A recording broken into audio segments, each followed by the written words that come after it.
File transfer complete.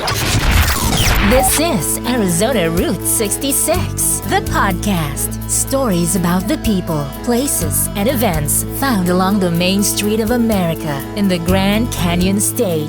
For more information on our podcasts, visit ArizonaPodcast.com. Hey, and welcome back to Arizona Route 66, the podcast. I'm Chris, and today I'm going to tell you the story of this road from the beginning. Not the bumper sticker version, not the postcard version, the real one. Because Route 66 was never supposed to be famous. It was supposed to move farm goods. It was supposed to connect small towns to bigger markets. It was designed by a committee, named by a man with a marketing instinct and a personal interest in where it ran. And it was barely paved when people started depending on it with their lives. And somehow, 100 years later, people are flying in from Germany, Japan, Australia, just to simply drive it. This is not the story of a highway. That's something else entirely. And it starts, like most good stories do, with one person who refused to let a thing die before it had a chance to live. We'll get to him soon. First, let's go back to where the road actually begins. The year is 1926, and the federal government is trying to create a national highway system, and there's a fight happening over which roads get numbers, which towns get connected, and who benefits. Cyrus Avery is Oklahoma's highway commissioner. He's also a businessman with land along the proposed route.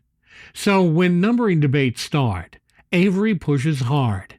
He wants a road to run through Oklahoma, through his territory, and he wants a number that will stick. He lands on 66. Double sixes, easy to say, easy to remember, rolls off the tongue in a way that US 60 never would have. Now here's what I want you to hold on to. The road was not designed to be legendary.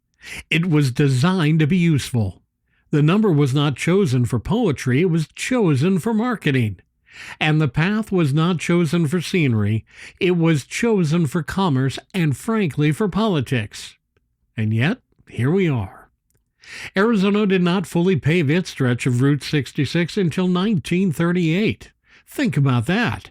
12 years after the road was officially established, there were still sections of dirt track in Arizona. The people who put their lives on this road in the 1930s were not driving on a finished highway. They were driving on hope, gravel, and whatever the county could manage. This is the beginning of the road. Not a ribbon cutting, not a ceremony. A dirt road with a number and a lot of people who needed it to work. Route 66 was not famous when the Dust Bowl hit, but it became essential overnight. Roughly hundreds of thousands of people traveled west on this road during the 1930s. John Steinbeck watched them go and called it the Mother Road, the road of flight. The phrase did more for Route 66 than any highway commission ever could. But I want to be honest about something that romantic version of this history sometimes glosses over. The road was not the same road for everyone. For the Dust Bowl families coming out of Oklahoma and Texas and Kansas, Arizona's stretch was a gauntlet. The towns along the route, including Flagstaff, Williams, Winslow, and Kingman, they were places where those families stopped, asked for work, bought whatever gas they could stretch a dollar to cover. Some of those towns welcomed them. Some of them did not. For black travelers during the same era and through the decades that followed, Route 66 offered something complicated. There were towns along the route that were sundown towns. Towns where you did not want to be out after dark if you were black. Now, the Green Book listed safe places to stop, safe motels, safe diners, safe gas stations, and travelers carried it the way you would carry a map today, because the road that looked open was not always open to everyone. For Native communities along Arizona's stretch, the road brought economic opportunity and disruption at the same time. Trading posts and curio shops created income. They also created a version of native life that was packaged for tourists in ways that were, well, not always honest or dignified. I say all of this not to put a cloud over the history, but because the road deserves a full accounting. The people who traveled it deserved one. And honestly, if you're going to fall in love with this highway, you should know what it actually carried. You see, this road was never just a road.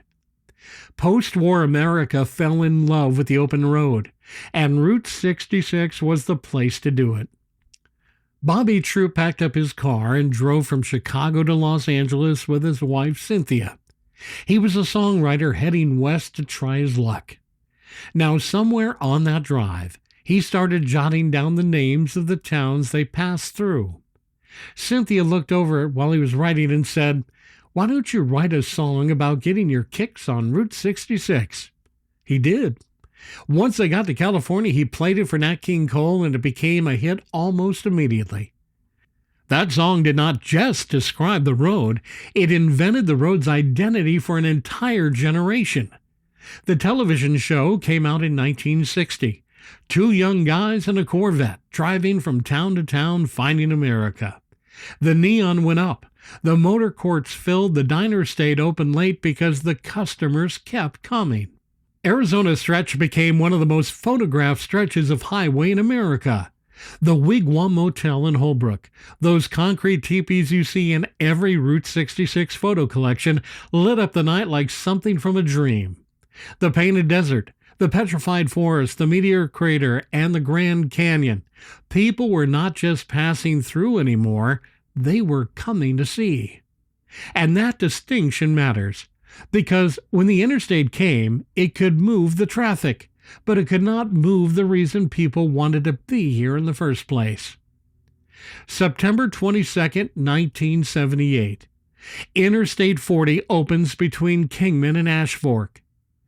Angel Delgadillo has told his story enough times that it's actually worn grooves into the air around Seligman.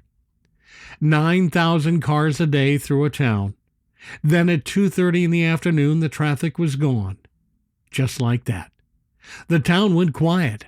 Not the peaceful kind of quiet, the kind of quiet that tells you something has ended. Seligman went into a decade of silence. Businesses closed. People left. The road that had given this town a reason to exist had been bypassed overnight. Williams held out a little bit longer. The town fought the bypass in court, argued it, delayed it, but on October 13, 1984, they lost. The last section of Route 66 to be bypassed by the interstate was gone. Now, Bobby Troup showed up at the ceremony in Williams that day. Think about that for a second. The man who wrote the song that made the road famous stood there and watched the road get officially bypassed. And he added Williams to the lyrics of his own song at the ceremony. I don't know if that was gracious or heartbreaking or both. Probably both. On June 27, 1985, Route 66 was officially decertified. The highway signs came down. The maps were redrawn. The government issued a memo. No fanfare, just paperwork. The road that was never supposed to be famous was now officially gone. And then a barber in Seligman refused to let it die. Angel had watched his town go silent. He watched neighbors pack up and leave.